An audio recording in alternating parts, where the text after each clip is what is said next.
Hello everyone, আমি সৃজা আর আমার চ্যানেলে তোমাদেরকে আরও একবার ওয়েলকাম জানাচ্ছি। এখন আমাদের কারোরই মন মেজাজ ভালো নেই, কারণ বাইরের যা পরিস্থিতি তার জন্য কারোরই মন মেজাজ ভালো থাকার কথা নয়। তাই জন্য ভিডিও শুরুতে আর বললামও না তোমাদেরকে যে আশা করি তোমরা সকলে ভালো। সকালবেলা ঘুম থেকে উঠে আজকে ব্রেকফাস্টে খেয়েছি ডিম টোস্ট। অনেক দিন ধরেই মাকে বলছিলাম ডিম টোস্ট খাবো, তো আজকে মা ডিম টোস্ট বানিয়ে দিয়েছিল ব্রেকফাস্টে। তারপর ব্রেকফাস্ট করে আমি, দিদি আর ছোটো মানি তিনজন মিলে কনফারেন্স কলে কথা বলছিলাম। আসলে অনেক দিন ধরেই তেমন কারোর সাথে কথা বলা হয়ে ওঠে না। তোমরা হয়তো প্রায় অনেকেই জানো যে আমার মামার বাড়ি, মাসির বাড়ি অনেক দূরে দূরে, তাই জন্য সেরকমভাবে দেখা সাক্ষাৎও হয় না।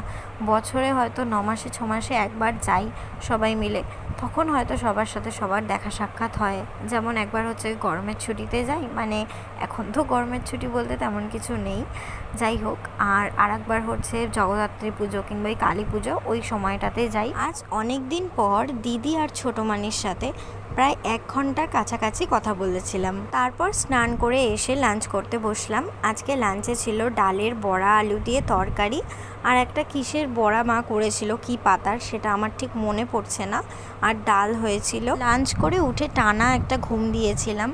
ঘুম থেকে উঠে রেডি হয়ে এখন একটু বেরোচ্ছি, যেহেতু এক্সামের পর সানির সাথে তেমন দেখাও হয়নি, আর ওরও টাইম হচ্ছিল না, ও কাজ থেকে দেরি করে ফিরছিল বলে, তাই জন্য ও আজকে কাজ থেকে তাড়াতাড়ি চলে এসছে। তো আমি আর ও আজকে একটু বেরিয়েছি ভালো কথা, কিন্তু আকাশে যা লাল মেঘ করে আছে আর এত বিদ্যুৎ চমকাচ্ছে তোমরা দেখতেই পাচ্ছ। আগের দিনও এরকম হয়েছিল।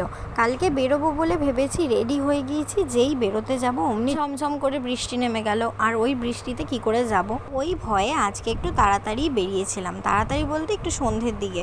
ওখানে গিয়ে আমরা একটু চা, নিমকি বিস্কুট আর সাথে একটু ঝুড়ি ভাজা খাচ্ছিলাম, কারণ যত যাই হোক সন্ধ্যের চা কিন্তু আর মিস করা যায় না। আমি এদিকে ভিডিও করছি আর ও এই সুযোগে নিজে নিমকির প্যাকেটটা নিয়ে হাফের বেশি খেয়ে ফেলেছিল। ওদিকে মাও ফোন করে বলছে যে আমাদের বাড়ির ওখানে নাকি বৃষ্টিও নেমে পড়েছে, তাই জন্য কোনো রকমে তাড়াতাড়ি করে চা খেয়ে আর নিমকি খেয়ে আমরা বেরিয়ে পড়লাম বাড়ি যাওয়ার জন্য। কারণ এখানেও বৃষ্টি নেমে পড়েছিল, তখন ঝিরিঝিরি হালকা করে, একটু পরেই জোরে বৃষ্টি নেমে পড়বে, তাই জন্য আমি গিয়েছিলাম একটু ওদের বাড়িতে। ওদের বাড়িতে গিয়ে আমি আর সানি দুজন মিলে ফোনেই একটু লুডো খেলছিলাম। আমি না যতবার যাই, মানে কালার নিই না কেন, আমি হেরে যাই কেন আমি জানি না, ও প্রত্যেকবার জিতে যাবে। গুটি যতই পরে বেরোক না কেন, সেই শেষ পর্যন্ত ওই জিতে যায়। আজকে আমার গুটি কিছুতেই বেরোচ্ছিল না, ওর 2টো গুটি অলরেডি উঠে যাবে, তখনও আমার 4টে গুটি আমার ঘরেই পড়ে রয়েছে। এই জন্য আমি খেলাটা উল্টো করে দিচ্ছিলাম, আর সেই নিয়ে দুজনের মধ্যে ঝামেলা লেগে গিয়েছিল। তারপর তো বৃষ্টি কমতেই ও আমাকে বাড়ি ছেড়ে দিয়ে গেল। আর এসে দেখি আমাদের এই গলির বিড়ালটা এখানেই থাকে, ঠিক আছে, আমাকে দেখে এরকম দৌড় মেরে এদিক ওদিক যাচ্ছিল। যাই হোক, তারপর বাড়ি এসে ফ্রেশ হয়ে আমি বসে পড়লাম ডিনার করতে। আজকে ডিনারে ছিল ঘুগনি আর রুটি। বাড়ি ফেরার সময় সানি আমাকে একটা আইসক্রিম কিনে দিয়েছিল, তো খেয়ে দিয়ে উঠে এখন সেটাই খাচ্ছিলাম। কাপ আইসক্রিমের যেটা দিয়ে টেনে খোলে সেটা ছিঁড়ে গেল, মানে ওটা মানে ঠান্ডা তো, এবার জল ভিজে ওটা ছিঁড়ে গেছে, কিছুতেই সেই খুলতে পারছিলাম না। আইসক্রিমের ওই ওপরের যে কাগজের মতো ঢাকা দেওয়া থাকে সেটা। ও আমাকে কিনে দিয়েছিল চকলেট আইসক্রিম, যেহেতু আমি চকলেট আইসক্রিম বেশি ভালোবাসি খেতে, যে কোনো আইসক্রিমই ভালোবাসি কিন্তু চকলেট ফ্লেভারটা বেশি ভালো লাগে। তো আজকের এই ভ্লগটা এখানেই শেষ করছি। ভ্লগটা ভালো লেগে থাকলে অবশ্যই একটা লাইক করে দিও।